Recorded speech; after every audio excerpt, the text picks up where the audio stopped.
Hello, everybody. My name is Jessica Gonzalez, and I am a religious education instructor in the Diocese of San Bernardino. Thank you so much for spending some of your precious time to watch our iGod broadcast. I am both happy and I am so honored to be with you today to talk about something that I truly love. Today is Monday, September the 9th, 2019, and it is the feast day of St. Peter Claver. Now, in my parish in San Bernardino, there are members of the Knights of Peter Claver, and I feel honored to be able to share his story with you today. Now, Peter Claver was born to a devoted Catholic family in Spain in 1580. As a Jesuit student studying for the priesthood, he traveled to Cartagena, Granada in 1610 and spent his first 6 years there studying the theology before he was ordained. Now, for those of you who don't know, Cartagena was a port city where slave ships stopped on their way to America. Every year, there was approximately 10,000 slaves that poured into the port after crossing the Atlantic from West Africa.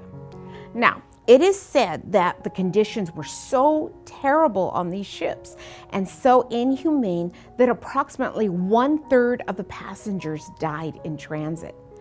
Pope Pius IX labeled it supreme villainy, and even though both Pope Paul III and Pope Urban VIII condemned slave trading to the point of issuing papal decrees prohibiting slavery, it continued to thrive for over 200 years. Now, like his predecessor, Father Alonso, who had dedicated 40 years of his life serving the slaves, St. Peter devoted himself to continuing Father Alonso's work, declaring the slave of the Negroes forever. When a ship arrived, Peter first begged for fruits, biscuits, or sweets to bring to the slaves.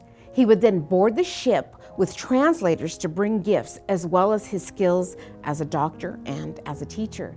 They said he would not leave the ship until every person received a measure of care.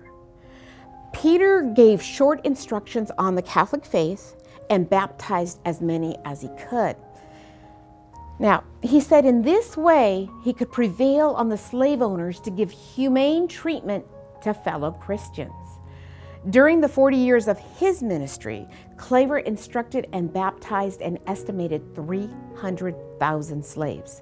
You see, he did not see these people as slaves.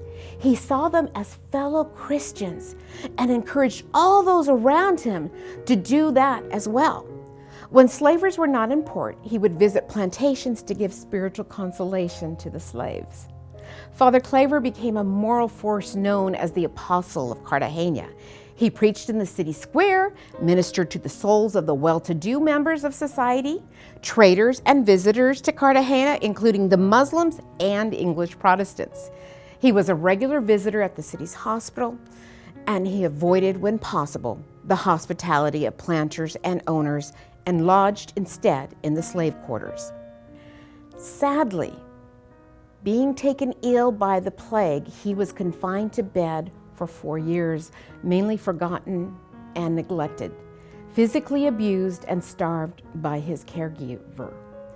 He never complained, but simply accepted it as a just punishment for his sins and died on September 8th, 1654.